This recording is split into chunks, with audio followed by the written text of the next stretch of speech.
Сәлеметсіздер ме?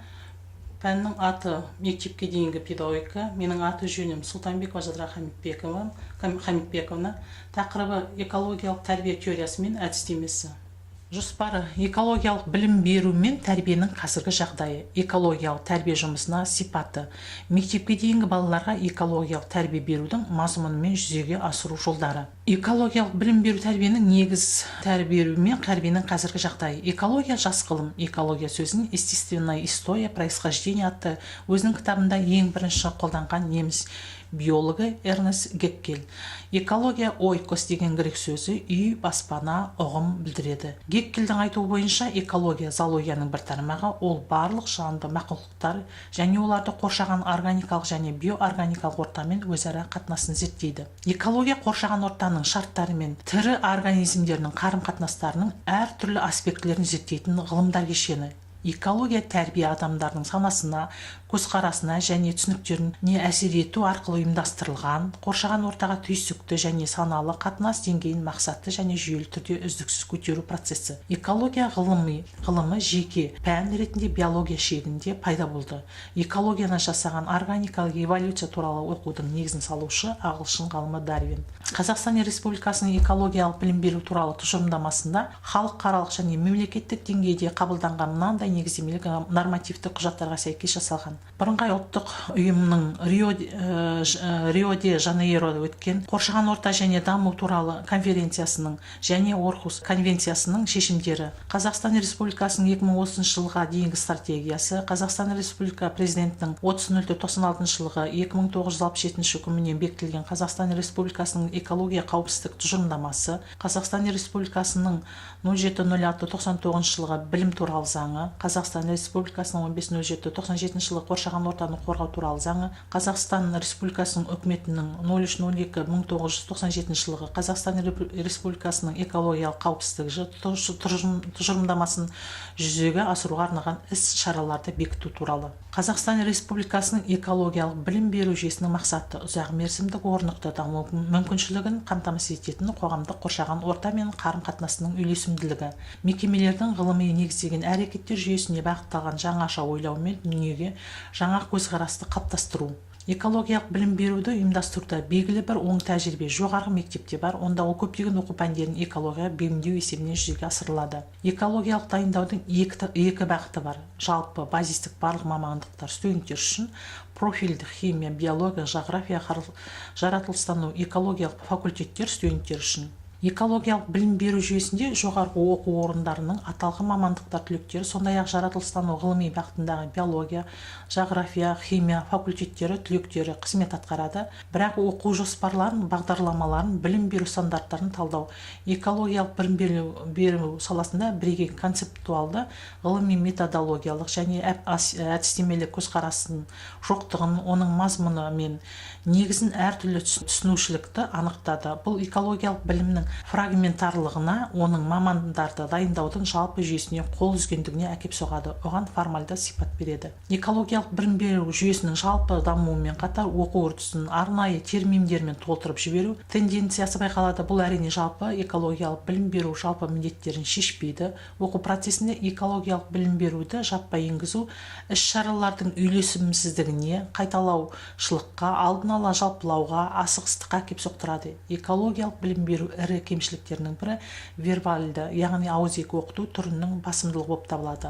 Ал осы кезеңде оқу орындары түлектерінің практикалық жұмыста іскерлік пен дағдыларын меңгеру аса қажет. Қазақстан Республикасының білім беру жүйесінде маңызды рөл атқаратын қазіргі оқу орындарында экологиялық білім беру жеткіліксіз үрдіспен дамуда, материалдық техникалық базасы төмен, мемлекеттік құрылымдар қажетті деңгейде ынталандырылмайды, әрбір жүйеге келтірілмеген. Бұл бір жағынан еліміздегі экономикалық қиыншылықтарға байланысты, екінші жағынан қазіргі кезде қоғамның экономика, табиғатты қорғау, білім беру, адамгершілік, психологиялық салаларда экологиялық білімнің рөлін жеткілікті бағаламауға байланысты. Қазақстан Республикасының білім туралы заңының қабылдануы ұрпақ тәрбиесі жөнінде жаңаша ойлауды, үзіліссіз тәрбие негізі саналатын мектепке дейінгі мекемелердегі баланы тәрбиелеу, қарапайым білім түрі, меңгертудің мазмұнын жаңартуды міндеттейді. Бойында ұлттық сезім, ұлттық болмыс нышандары орныққан, өз отанының, туған жерінің табиғатын, ұлтының құндылығын сақтау. 1992 жылы Рио-де-Жанейрода өткізген халықаралық конференциясында экологиялық білім беру принциптерінің негізгі үш бағыты айқындалған болатын. Биосфера тұрақтылығын сақтау үшін экологияны қорғауға байланысты ағарту жұмыстарын ұйымдастыру, халыққа экологиялық білім беру, жұртшылық арасында экологиялық үгіт-насихат жұмыстарын жүргізу. Мектепке дейінгі тәрбие саласында болашақ ұрпақтың денсаулығы мен өмірін сақтау туралы қағидаларға тоқталғанда табиғат заңдылықтарын күнделікті тіршілік әрекеттеріндегі қарапайым ұғымдар арқылы түсіндіріп жеткізу ұсынылады. Ал табиғат қорғау заңына сәйкес еліміздің білім туралы заңында бала тәрбиесінде басты міндет жаратылыстану және техникалық пәндер мазмұны экологиялық және әлеуметтік маңызы бар факторлермен толықтыру арқылы жас ұрпаққа экологиялық тәрбие беру үрдісін жетілдіріп жүзеге асыру деп көрсетілген болатын. Педагог ғалымдар Руссо, Песталоцци, Дистерберг баланың табиғатпен қарым-қатынасын қалыптастыру арқылы білім беру, тәрбиелеу дүниетанымын орнықтыру заңдылықтарын негіздеді. Мағжан Жұмабаев өзінің педагогика атты ғылыми еңбегінде балаға жаратылыс сұлулығына ләззат алғызу қажет. Бала бұлақтың бұлдырын, құстардың сайрағанын, теңіздің гүрілдегенін естісін, жымыңдаған жұлдыздар себілген көк шатырда түрлі түсті кемпір қосағын, буыны жоқ бараңдаған қайыңды көрсін. Жаратылыс сұлу, бала сол сұлу жаратылыстың құшағында болсын.